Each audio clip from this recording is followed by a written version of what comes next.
One of my most enduring memories growing up in the Philippines was listening to my mother's stories about American generosity and the lasting legacies which Americans left behind in the Philippines.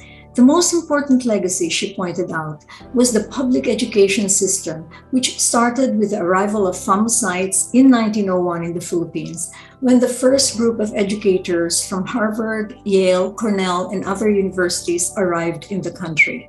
With their arrival, education, which was until that time only available to the elite, became widely available to the entire population. Fortuitously, many years later, as an entry-level analyst at the Philippine Department of Agriculture, I became a beneficiary of the American generosity that my mother often talked about. I was offered a scholarship by USAID Philippines for a master's degree in agricultural economics at Kansas State University. The scholarship that I received from USAID was a dream come true for me. I always wanted to have a master's degree, especially in the United States, but could never afford it.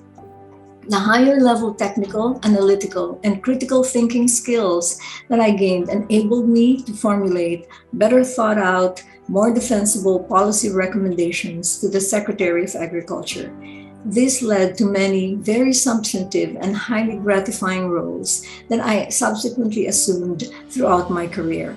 In the Department of Agriculture, for example, I was promoted from being a junior analyst to being the key policy advisor to the Secretary of Agriculture on some of the most important executive functions of the department: the pricing, marketing, and trade policies for the Philippines' most important commodities. Armed with my experience at the Philippine Department of Agriculture and my master's degree at Kansas State University, I audaciously applied and was accepted to work at USAID Washington in 1980 when I migrated to the United States. As a new hire, what I learned at Kansas State University enabled me to work shoulder to shoulder with professors at Michigan State University, the University of Wisconsin, and Ohio State University when I served as the AOR for 3 separate applied research projects, one on food security, another on land tenure, and the third on agricultural credit. During my time at USAID, I rose from being this young immigrant from the Philippines to being a senior DAA in 3 of USAID's biggest bureaus at that time.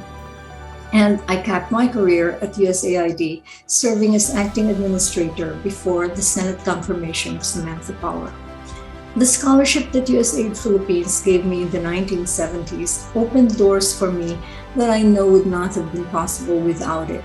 For this reason, I spent my time at USAID seeking opportunities to give back. Creating access to education, especially higher education, has been the centerpiece of my give back strategy.